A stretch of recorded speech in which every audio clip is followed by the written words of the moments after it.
अर्जुन ने अपने आप को श्री कृष्ण को समर्पित कर दिया था। अर्जुन होता हुआ भी नहीं था, इसीलिए कि उसने जो कुछ किया अर्जुन के रूप में नहीं, श्री कृष्ण के सेवक के रूप में किया। सेवक की चिंता स्वामी की चिंता बन जाती है। अर्जुन का युद्ध अपने ही पुत्र बब्रुवाहन के साथ हो गया, जिसने अर्जुन का सिर धड़ से अलग कर दिया और कृष्ण दौड़े चले आए। उनके प्रिय सखा और भक्त के प्राण जो संकट में पड़ गए थे। अश्वमेघ यज्ञ का घोड़ा बब्रुवाहन ने पकड़ लिया और घोड़े की देखभाल की जिम्मेदारी अर्जुन पर थी।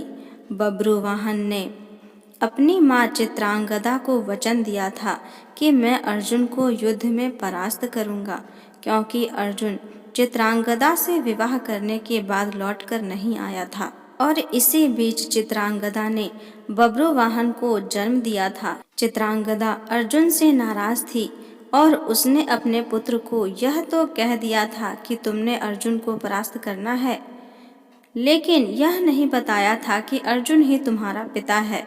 और बब्रुवाहन मन में अर्जुन को परास्त करने का संकल्प लिए ही बड़ा हुआ। शस्त्र विद्या सीखी, कामाख्या देवी से दिव्यवान भी प्राप्त किया अर्जुन के वध के लिए। और अब बब्रुवाहन ने अश्वमेघ के अश्व को पकड़ लिया तो अर्जुन से युद्ध अवश्यम भावी हो गया।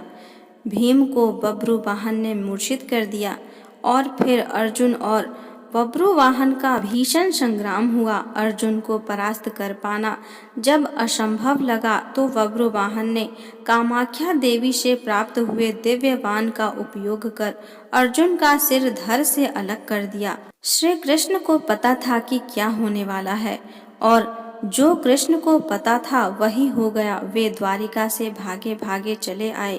दाऊ को कह दिया, देर हो गई तो बहुत देर हो जाएगी, जा रहा हूँ।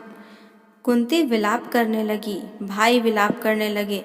अर्जुन पांडवों का बल था, आधार था, लेकिन जब अर्जुन ही नहीं रहा तो जीने का क्या लाभ। माँ ने कहा, बेटा तुमने बीच मझधार में यह धोखा क्यों दिया। माँ बच्चों के कंधों पर इस संसार से जाती है और तुम मुझसे पहले ही चले गए। यह हुआ कैसे, यह हुआ क्यों। जिसके सखा श्री कृष्ण हो, जिसके सारथी श्री कृष्ण हो, वह यो निष्प्राय धरती पर नहीं लेट सकता, पर यह हो कैसे गया। देवी गंगा आई, कुंती को कहा, रोने से क्या फायदा, अर्जुन को उसके कर्म का फल मिला है। जानती हो अर्जुन ने मेरे पुत्र भीष्म का वध किया था धोखे से। वह तो अर्जुन को अपना पुत्र मानता था, पुत्र का ही प्यार देता था, लेकिन अर्जुन ने शिखंडी की आड़ लेकर मेरे पुत्र को वानों की शैया पर सुला दिया था। क्यों, भीष्म ने तो अपने हथियार नीचे रख दिए थे। वह शिखंडी पर भी वान नहीं चला सकता था, वह प्रतिज्ञाबद्ध था, लेकिन अर्जुन ने तब भी मेरे पुत्र की छाती को वानों से छलनी किया। तुम्हें शायद याद नहीं, लेकिन मुझे अच्छी तरह याद है, तब मैं भी बहुत रोई थी। अब अर्जुन का सिर धड़ से अलग है। बब्रुवाहन ने जिस वान से अर्जुन का सिर धड़ से अलग किया है, वह कामाख्या देवी माध्यम से मैंने ही दिया था। अर्जुन को परास्त कर पाना बब्रुवाहन के लिए कठिन था। आखिर उसने मेरे ही वान का प्रयोग किया और मैंने अपना प्रतिशोध ले लिया। अब क्यों रोती हो कुंती, अर्जुन ने मेरे पुत्र का वध किया था और अब उसी के पुत्र ने उसका वध किया है। अब रोने से क्या लाभ, जैसा उसने किया वैसा ही पाया। मैंने अपना प्रतिशोध ले लिया। और प्रतिशोध शब्द भगवान श्री कृष्ण ने सुन लिया, हैरान हुए। अर्जुन का सिर धड़ से अलग था और गंगा मैया अर्जुन का सिर धड़ से अलग किए जाने को अपने प्रतिशोध की पूर्ति बता रही हैं। श्री कृष्ण सहन नहीं कर सके। एक नजर भर अर्जुन के शरीर को, बुआ कुंती को, पांडु पुत्रों को देखा, बब्रुवाहन और चित्रांगदा को भी देखा। कहा, गंगा मैया आप किससे प्रतिशोध की बात कर रही हैं। बुआ कुंती से, अर्जुन से, या फिर एक माँ से। माँ कभी माँ से प्रतिशोध नहीं ले सकती। माँ का हृदय एक समान होता है। अर्जुन की माँ का हो या भीष्म की माँ का, आपने किस माँ से प्रतिशोध लिया है। गंगा ने कहा, वासुदेव अर्जुन ने मेरे पुत्र का उस समय वध किया था जब वह निहत्था था।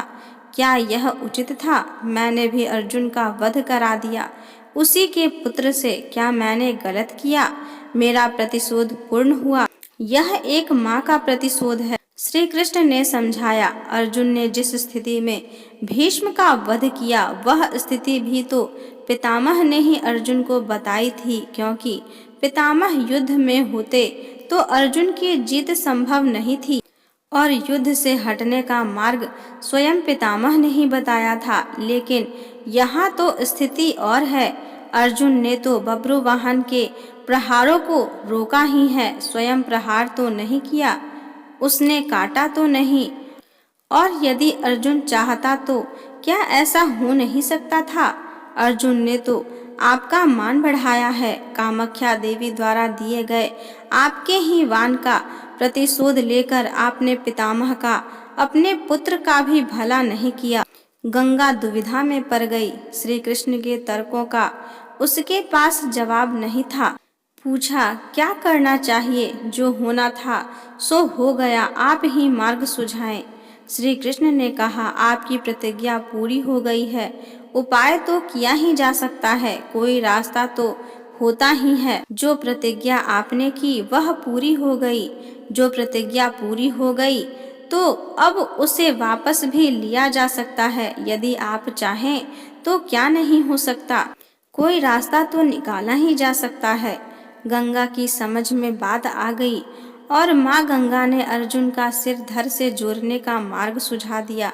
यह कृष्ण के तर्कों का कमाल था, जिस पर श्री कृष्ण की कृपा हो, जिसने अपने आप को श्री कृष्ण को सौंप रखा हो, अपनी चिंताएं सौंप दी हो, अपना जीवन सौंप दिया हो, अपना सर्वस्व सौंप दिया हो, उसकी रक्षा के लिए श्री कृष्ण बिना बुलाए चले आते हैं।